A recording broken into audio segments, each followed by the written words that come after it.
Continuando con la agenda, invitamos al doctor Camilo Torres, gerente general, quien realizará su presentación sobre los cambios en impuesto de renta a personas jurídicas, dividendos, cambios en impuesto de renta de personas naturales, declaración de activos en el exterior, cambios en el régimen simple y normas y procedimientos sancionatorios. Abogado de la Pontificia Universidad Javeriana, con especialización en Derecho Tributario de la Universidad del Rosario y en Derecho Comercial de la misma institución. También ha realizado estudios en Derecho Aduanero en la Universidad Javeriana y diplomado de Normas Internacionales de Información Financiera, NIF, y Procedimientos Tributarios en el ICDT. Tiene una experiencia profesional de más de 20 años, ejecutando labores en Derecho Tributario, Comercial, Cambiario, Societario y Laboral, en empresas del sector comercial, industrial y de servicios. A continuación, el doctor Camilo Torres.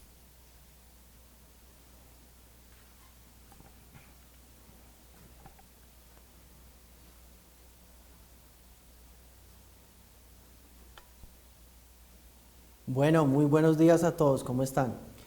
No tengo el placer de verlos, pero ustedes sí me ven a mí. Y bueno, pues espero que este momento que podemos compartir acerca de la reforma tributaria, ustedes lo puedan aprovechar muchísimo. La verdad, a mí me toca hablar de todo y creo que pues de pronto me voy a extender. Vamos a ver si paramos un momentico, hacemos un break muy corto y retomamos. Pero la idea es que podamos conversar sobre la gran mayoría de los aspectos más importantes de la reforma, que podamos tocar algunos puntos específicos, que podamos profundizar en aquellos temas que estén siendo controversiales o que de pronto hay posturas diferentes, que los podamos analizar. Mi intención con lo que preparé es que ustedes se puedan llevar ideas prácticas e ideas bien concretas sobre lo que pues, la reforma tributaria cambió. Digamos que entrando en materia, pues el primer comentario que quisiera hacerles es, y lo más importante y rescatable de esta reforma, es que realmente no cambió la estructura de los impuestos. O sea, aquí yo llevo 20 años trabajando en esto y uno siempre ha escuchado desde que yo empecé a estudiar en pregrado de que la gran reforma estructural y que necesitamos una gran reforma estructural, y realmente nos estamos quedando y esperando la reforma estructural, y pues digamos que hay críticas sobre eso o expectativas. Digamos que en lo particular a mí como profesional no me preocupa tanto el tema. Sí sé que es conveniente, sé que se necesita para mejorar nuestro sistema tributario, pero realmente la esperanza no la tengo porque no lo he visto en la práctica. Pero digamos que lo que sí abono es que como contribuyentes, como asesores, como empresarios, pues valoro que el sistema se mantenga y que digamos la forma de cuantificar los impuestos se mantenga en su esencia. Hay cambios evidentemente y cambios bien controversiales como los acaba de mencionar mi papá, pero en la esencia de lo que se está buscando pues no. Digamos que uno tiene que entender esta reforma, y yo la simplifico, realmente en recaudo. En recaudo, eso es lo que se está buscando, eso es lo que se quiso hacer y es lo que se encontró, realmente más recursos para poder invertir y hacer una inversión social. Digamos que el postulado principal es, queremos hacer un sistema tributario más equitativo donde los que tienen más paguen más. Digamos que nuestro país ha invertido tiempo y dinero en muchas comisiones para mejorar nuestro sistema tributario, y una de las principales conclusiones que se llegaba era, mire, las empresas tienen una carga tributaria muy grande y las personas naturales no están tributando. Entonces lo que tenemos que hacer es sopesar esas cargas, bajar las cargas de las empresas para hacerlas más competitivas y subir la carga de las personas naturales. Digamos que bajo esa lógica yo la comparto, y si uno se compara con economías mucho más desarrolladas que la nuestra o pares como la nuestra, pues tienen razón y es verdad, deberíamos mirar hacia allá. ¿Qué ocurre en esta reforma o qué es lo que pasa en esta reforma? La realidad, o lo que yo puedo ver y analizar y escuchar con otros colegas, es que realmente la carga de las empresas no se bajó, se mantuvo, sobre todo para lo que es medianas y grandes empresas. Digamos que las pequeñas empresas tienen ahí como un oasis que se llama el régimen simple, del cual vamos a hablar con más detalle más adelante. pero las medianas y las grandes realmente se les va a aumentar, ¿sí? Y a las personas naturales de mayores ingresos también se les va a aumentar. Entonces realmente no hicimos ese equilibrio. En este momento como país no estamos siendo competitivos y no estamos nuestras tasas de tributación para atraer más negocios y sobre todo en una etapa como la estamos viviendo, que es una etapa, digamos, donde nuestra economía está cada vez en un tema menos dinámico, está cayendo en un letargo y lo estamos sintiendo, pues deberíamos tomar decisiones, digamos, políticas de economía diferentes a las que estamos presenciando. Eso es por un lado. Y lo otro, la gran mayoría del recaudo viene a través de la economía extractivista que queremos quitar. Entonces son las contradicciones que yo a veces veo y no me quedan claras. Es, bueno, no queremos la economía extractivista, pero sí queremos que la economía extractivista nos pague a nosotros. Y lo que más me preocupa, lo que más, digamos, me inquieta, digamos, de todo el análisis que ahorita nos compartió mi papá, es sobre la deducibilidad de las regalías. Si la deducibilidad de regalías llega a ser declarada inexequible, que yo creo que es muy probable que eso suceda, pues parte del recaudo se va a caer. ¿Con qué lo vamos a llenar? Porque las personas naturales de mayores ingresos están a tope. Las empresas, para mi gusto, están a tope. Nosotros ya no podemos poner más tasas a los dividendos. Entonces, ¿con qué vamos a llenar ese hueco si eso llega a caer? ¿Este gobierno va a tocar la base del IVA? Son preguntas que quedan en el aire y realmente pues son inquietantes y vamos a ver durante todo este año qué sucede, porque es un año realmente donde hay mucha incertidumbre, es un año donde realmente pues pueden suceder cosas que afecten nuestro sistema económico y una de las posiciones que vamos a ver pues es la decisión de la Corte frente a todos estos cambios normativos. Entonces ya entremos en materia frente a esto. Lo primero que queremos quiero que tengan presente es el tema del ICA. El ICA, como lo vimos en la charla del año pasado, los que estuvieron conectados o los que participaron, pues el ICA, digamos que se estaba tratando como un descuento tributario, el 50%, con el fin de bajar la tasa efectiva de tributación, con el fin de que nosotros como empresarios fuéramos más eficientes y fuéramos más rentables. Como obviamente estamos en un modelo de política económica diferente, pues eso, digamos, atentaba contra eso y lo vamos a cambiar. Entonces, a partir del año grabable 2023, ya no es un descuento, sino es una deducción. ¿Cuál es aquí mi llamado de atención para todos los que nos están viendo y todos los que nos están escuchando? Y es que para el año grabable 2022, pues uno tenía como dos posturas para tratar el descuento tributario. O bien, unos lo estaban tratando con el pago efectivo, lo que yo hubiera pagado antes de que se terminara el año, y lo otro no lo tomaba, o hay una doctrina de la DIAN, y es la que personalmente recomiendo para que ustedes puedan aplicar, y es que independientemente de que no se haya pagado antes de terminar el año, sino que el ICA fue devengado durante el año 2022, pero se paga antes de presentar la declaración de renta, igual uno podría tomar ese descuento. Mi invitación es a que lo hagan de esa manera. ¿Por qué? Porque si no, en el año 2023, cuando ustedes pretendan tomar aquello de devengado, que es un concepto contable de NIF, en el año 2022, pero pagaban el 23 y lo pretendan tomar en el 23, yo creo que se los van a desconocer. Entonces, la forma más práctica de solucionarlo es como se los estoy mencionando, que es darle ese tratamiento de todo lo que yo devengué en el 2022, lo voy a descontar antes de presentar la renta, siempre y cuando lo pague. Entonces hay que apurarnos a pagar antes de los vencimientos de la renta que inician en el mes de abril. Algo fundamental pues que yo rescato que se mantenga y que se mantenga sin limitaciones es que el descuento por compra de activos fijos productivos se mantiene, eso no se toca, pero la misma reforma trae un punto donde nos van a limitar ciertos ingresos no constitutivos de renta, ciertas deducciones especiales y ciertos descuentos. Nos los van a limitar al 3% de la renta líquida ordinaria. Eso está contemplado en el artículo 259. Y como lo acabo de explicar, está limitado al 3% de la renta líquida ordinaria. Ahí enumero ¿cuáles están limitados? En algún momento del proyecto, la deducción por educación a empleados se derogaba, no se iba a mantener.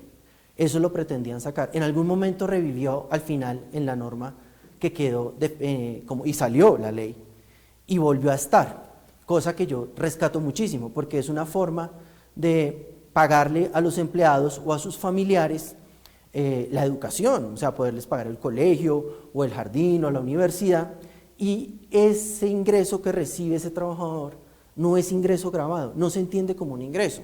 Entonces es una forma de beneficiar a la empresa, porque pues está teniendo un costo deducible dentro de la compañía, pero también le permite al trabajador que su tasa de tributación pues no se aumente, porque no cuenta como un ingreso no constitutivo de renta. Antes de la reforma eso era pleno.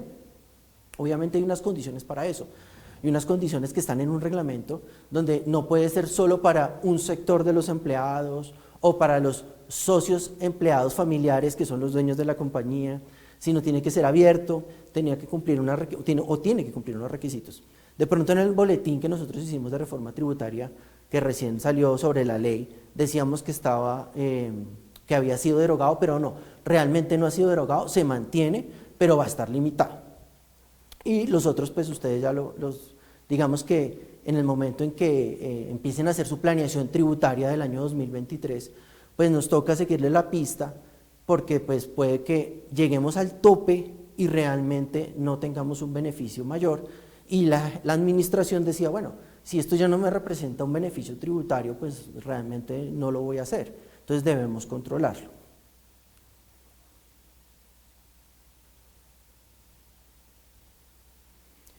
¿Qué queda, digamos, por fuera de esa limitación? Para que ustedes también lo tengan presente. Rentas exentas por convenios de doble imposición, o sea, rentas exentas CAN, eso no está metido ahí. Descuentos pagados por impuestos en el exterior tampoco está ahí, evidentemente. Uno que me parece fundamental también, y es descuentos en investigación y en desarrollo, porque son inversiones que se hacen pues realmente para generar mejores tecnologías, mejores procedimientos, para generar ciencia, que es lo que realmente genera valor en una economía, se mantiene. Algunos descuentos por donaciones y el ingreso no constitutivo por seguro de daños.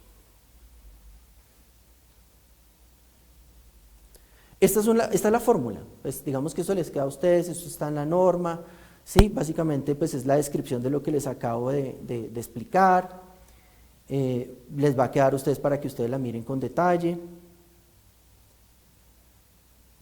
Yo aquí, pues digamos, desde la charla pasada hicimos un ejemplo y el ejemplo es el mismo para que ustedes lo puedan aterrizar un poco. ¿Qué vamos a hacer? Entonces, vamos a tener que esta empresa tiene una deducción por educación de empleados de 30, tiene un incentivo a la capitalización rural de 50 y descuentos por donaciones de 5. Eso es lo que tiene en este momento. En el gasto, obviamente, dono 20, pero el descuento pues es el 25%, tiene 5. Entonces vamos a aplicar la norma, nos dice que tenemos que sumar la deducción más el incentivo, multiplicarlo por el 35% y sumarle el descuento. Eso nos da, digamos que el 35% de esa deducción y de ese incentivo es 28 pesos. De esos 28 pesos le sumamos el descuento que tenemos por ese descuento por esa donación, nos da 33. Y vamos a asumir que nuestra renta líquida gravable es 650. A eso le vamos a aplicar el 3% y eso nos da 19,5. Cuando comparamos esas dos sumas, 33 menos 19 nos da un adicional que tenemos un exceso. Si nos diera 0 o menos, no tendríamos un exceso. Cuando la fórmula trabaje sobre 0 o menor, no estamos excedidos en los beneficios. En este momento sí estamos excedidos. Entonces en este momento pues tenemos que ajustarnos y ese exceso se lo tendremos que sumar a nuestro impuesto sobre la renta. Realmente es una fórmula aritmética muy sencilla. Digamos que lo importante aquí que todos debemos tener en cuenta es que debemos controlar esto en nuestras proyecciones de impuestos sobre la renta, en nuestros cálculos de provisión, como ustedes manejen dentro de sus compañías, cuantificar y controlar qué impuesto sobre la renta se me está generando este año, pues es un control que tenemos que tener adicional para no excedernos, y si excedernos, la compañía, la administración, lo está haciendo por una decisión no tributaria, sino ya por una inversión social, por estimular a sus empleados, porque quieren mejorar o tener, digamos, responsabilidad social, alguno de esos conceptos. Esa sería la razón, pero ya no sería el motivo buscar un beneficio tributario. Mi papá, yo sé que ya explicó este tema, ya lo trabajó, digamos que yo también me encontraba con él y pues tocamos el mismo tema.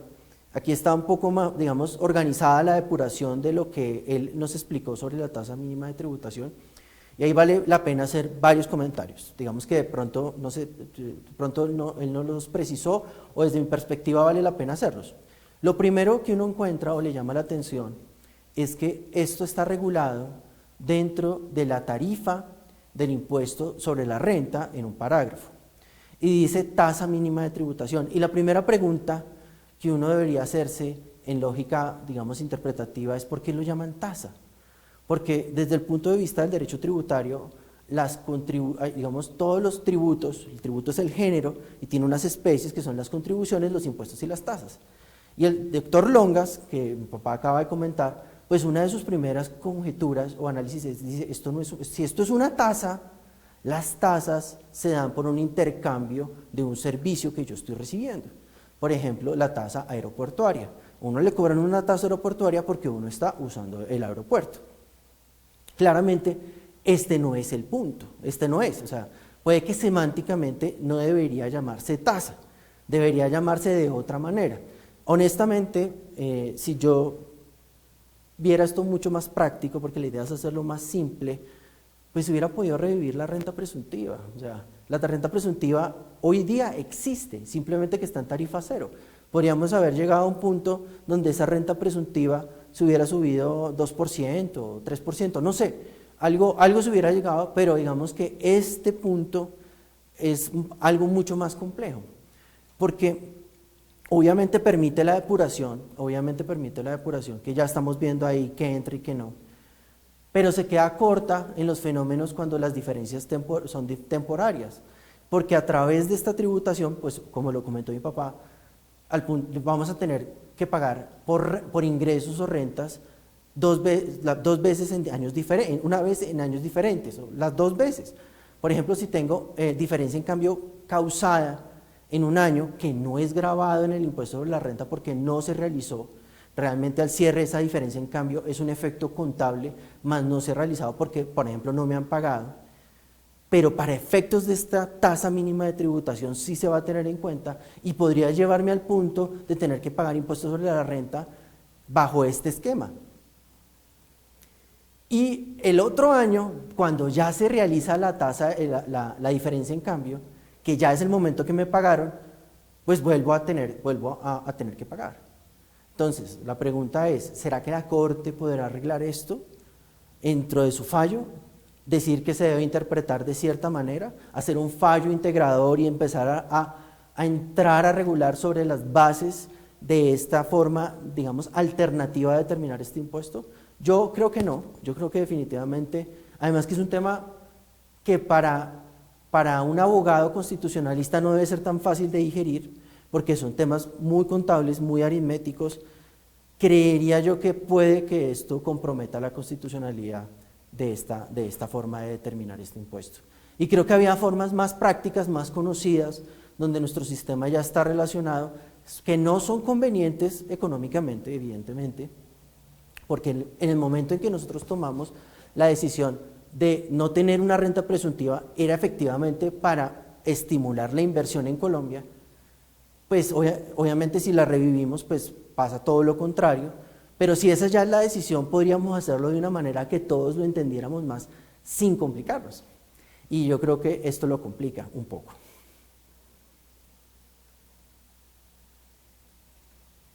Como ya lo explicó mi papá, hay que igualar, si mi tasa efectiva de tributación no es es inferior al 15%, hay que igualarla al 15%, básicamente. ¿Quiénes aplican esto? ¿O quiénes lo deben aplicar?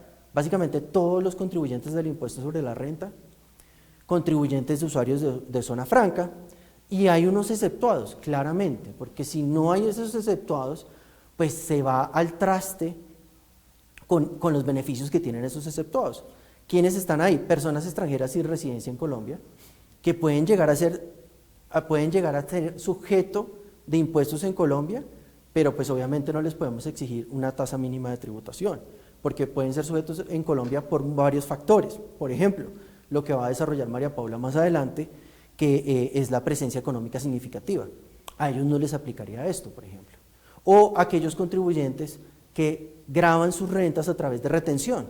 Hay muchas empresas extranjeras que realizan o prestan servicios y claramente tienen que contribuir sobre esas rentas, pero la forma que lo hacen es a través de la retención en la fuente, que también los exonera de presentar la declaración de renta.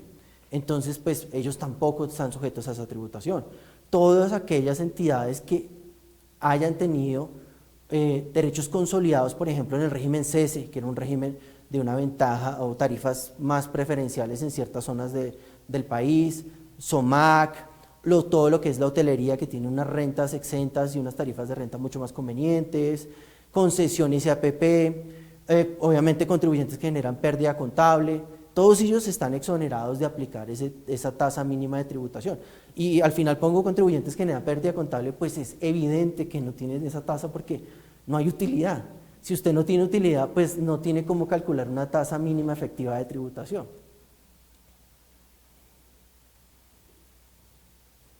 Esto sí me parece que es como lo más absurdo del mundo, ¿sí? Y esta es la parte donde dice, ok, esto también aplica para grupos empresariales. Y uno dice, oiga, ¿cómo así? O sea, ahí sí ya, esto se sale de todo contexto, porque se trata, la tributación, los temas de tributación siempre se trata de gravar a un sujeto pasivo individual. Digamos que en el sistema tributario colombiano no existe, por ejemplo, que las rentas de un matrimonio sea grabado de manera conjunta. Cada quien o las familias fueran grabadas de manera conjunta. Cada sujeto pasivo del impuesto debe determinar su renta con su capacidad económica contributiva individual. Pero lo que trae esta norma es para grupos empresariales o entidades que consolidan, que no necesariamente son grupo, pero sí consolidan, sume sus dos tasas mínimas de tributación, y si le da menos del 15%, el grupo debe ajustarse.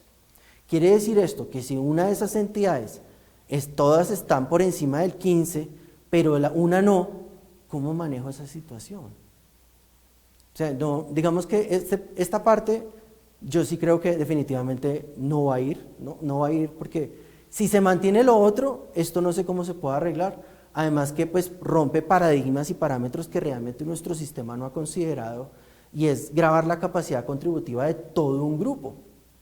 Muy diferente que en este momento creáramos como sujetos pasivos a los grupos empresariales, digamos, eso sería una propuesta, ¿sí? De que los sujetos pasivos del impuesto sobre la renta, como un grupo, van a tributar. Bueno, eso ya es diferente, vamos a cambiar el sistema de una manera estructural, pero no podemos generar una norma específica que rompe con toda, digamos, el arqueotipo del sistema o del sistema de impuestos sobre la renta. Lo cual, pues a mí, digamos, no me cabe en la cabeza cómo se manejarían todos y uno. Sé que hay asesores que han hecho ejercicios matemáticos donde dice, si todos no les aplica, pero a todos les aplica, pero menos uno no, pues ese tiene que pagar. No sé, realmente no tengo una respuesta clara para esto. Vamos a ver si la DIAN también saca una opinión sobre el tema, seguramente lo hará antes del fallo, porque esto no está, su entrada no está supeditada como otras normas. Otras normas están supeditadas en el tiempo a entrar, como lo va a explicar María Paula, pero esto se supone que lo debemos aplicar de una vez.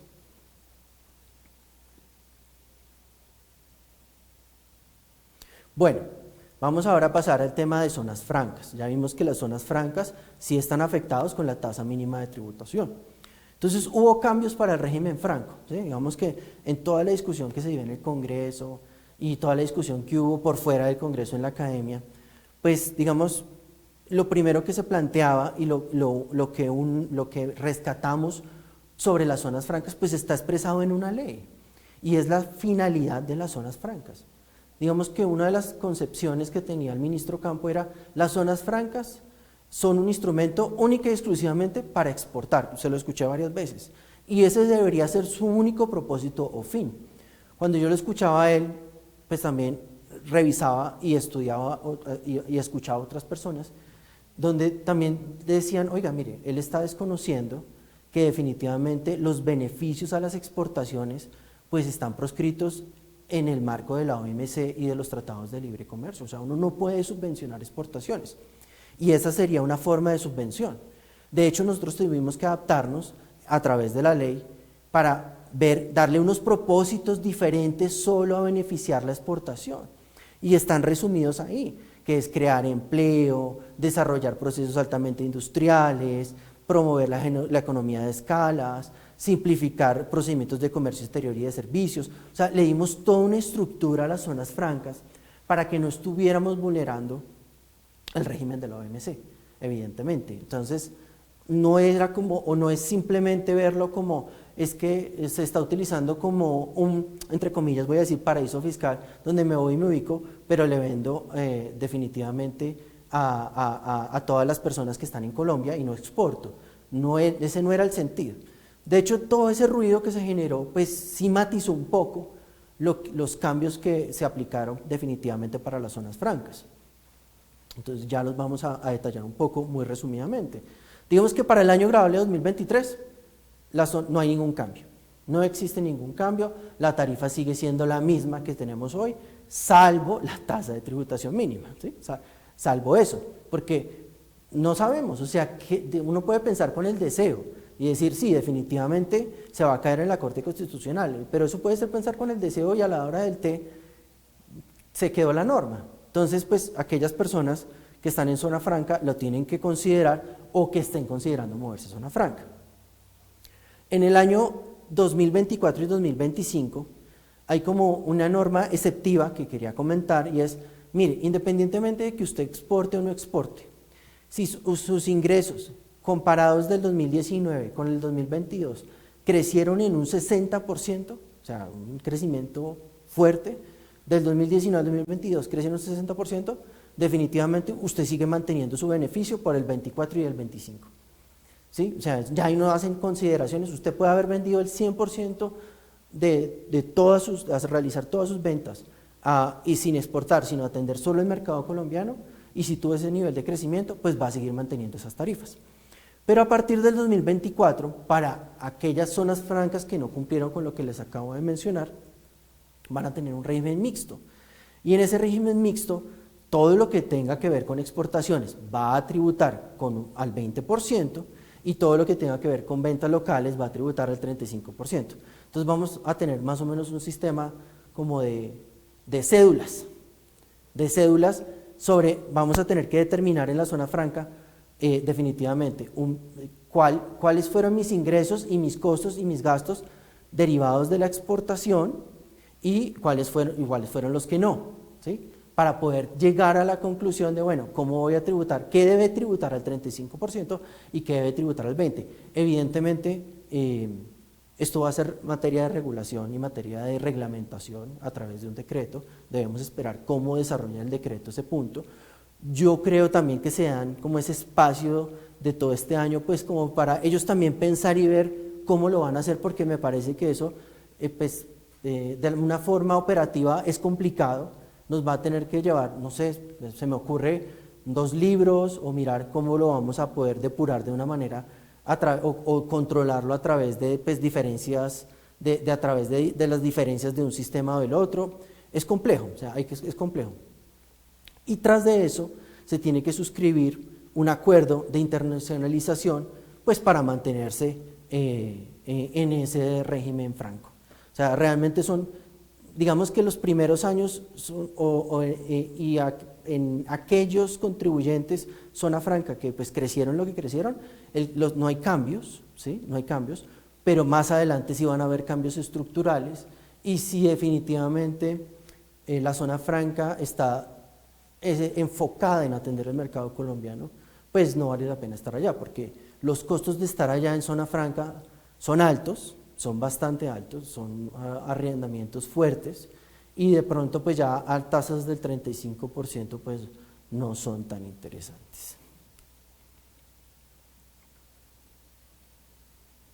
Estas son las sobretasas que se crearon, digamos que aparte en los cambios del impuesto sobre la renta, todas las, digamos, actividades económicas que se están desarrollando, la regla general es que pagan al 35%, pero para ciertos sectores se crearon unas sobretasas que incrementan ese impuesto. Para el sector, pues, uno que ya conocíamos y venía aplicando, que es todo lo que tiene que ver con instituciones financieras y aseguradoras, pues se mantiene esa sobretasa, se genera un umbral que son 120.000 VTs y se amplía el espectro, porque eso estaba principalmente enfocado para bancos, pero lo ampliaron para muchos más contribuyentes de ese sector. Obviamente, bajo la misma premisa, se le puso una sobretasa a todo lo que es la industria del carbón. Digamos que toda la minería diferente al carbón no tiene esta sobretasa, gas tampoco tiene esta sobretasa, digamos que eso se mantuvo y se protegió un poco, digamos, en toda la lucha y toda la discusión a través de la discusión en el Congreso, pero obviamente el petróleo sí se le puso una sobretasa y es la más fuerte de todas, evidentemente, y por eso, digamos, les hacía el comentario al inicio de lo que estamos hablando, de la charla, y esto está montado básicamente, la gran mayoría del recaudo, sobre hidrocarburos, sobre la tributación a la industria de hidrocarburos. Y pues sí, digamos que yo creo que esta sobretasa tiene, digamos, más asidero constitucional y creo que se va a mantener. Creo que difícilmente se puede caer. Y es una forma técnica porque en última se está grabando la utilidad, ¿sí? Digamos que desde mi perspectiva puede mantenerse. Obviamente la deducibilidad de regalías sí no le veo ningún propósito, y de la deducibilidad de regalías creo que está estimado que generen 7 billones de pesos, o sea, es un recaudo importante. Y esto es otra situación de las que sí, digamos, me generan contradicción como consultor y como analista, porque, digamos, ver que le pusieron al sector de energía eléctrica una sobretasa me parece como una venganza, ¿sí?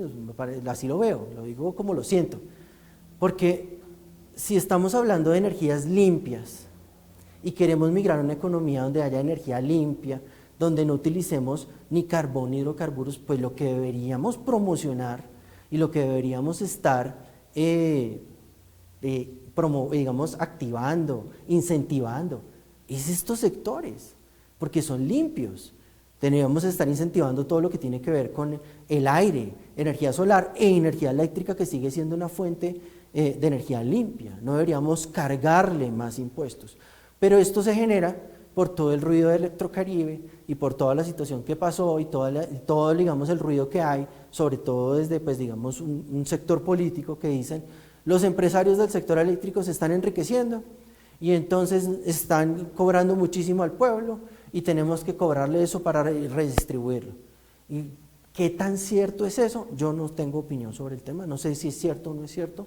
Lo que sí te les puedo decir es que desde mi perspectiva como asesor, no le encuentro razón económica al punto si lo que queremos es estimular y migrar más allá, ¿sí? Estamos desincentivando esta actividad. Y más, pues, obviamente con todo lo que está pasando alrededor de las CREC y todo eso, que no es el objeto de nuestros temas, pero sí se está desincentivando y es una actividad que obviamente nos beneficia. Hay países que desearían tener el sistema eléctrico que nosotros tenemos y no depender de la energía nuclear o de energía térmica.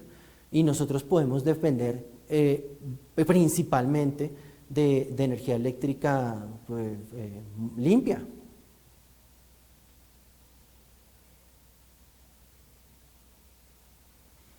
Bueno, vamos a tocar el tema de la modificación de declaración de activos en el exterior y nos vamos al break, porque creo que ya estamos cerca al break. Es básicamente un cambio muy puntual y antes había una exclusión para presentar declaración de activos en el exterior. Antes, si yo tenía activos por 2.000 VTs, más o menos 76 millones, no tenía que presentar declaración de activos en el exterior. Hoy, desde un peso, tengo que presentar activos en el exterior, por favor, no se lo olviden, ténganlo muy presente. Tengan presente también la recomendación que les hice en la charla anterior, y es, tengan en cuenta que hay intercambios de información entre Estados Unidos con Colombia, hay intercambios con muchos países hoy de la OECD, más de 100 países que están intercambiando información con Colombia, y eso es una forma de encontrar pues sus activos. Y si usted no los ha declarado, le va a llegar el correíto de la DIAN, el email: oiga, encontramos que usted tiene una cuenta bancaria en Belice, por favor, nos vemos que usted no la ha declarado, y hay una sanción por no haber declarado. Entonces es algo que tenemos que estar pendiente y tenemos que tenerlo presente. Esto es un listado de los países con quienes estamos recibiendo información que ustedes deben tener presente. Lo pueden revisar al detalle para que pues ustedes no vayan a incurrir en esta omisión.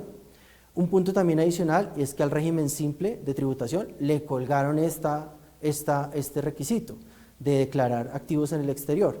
Eso ya estaba integrado dentro de la declaración del régimen simple, pero le ponen una obligación adicional, lo cual creo que es innecesario. Vamos a dejar hasta acá, vamos a hacer el break de los 15 minutos y ya nos vemos en un momento. Y seguimos con el tema de dividendos. Muchísimas gracias.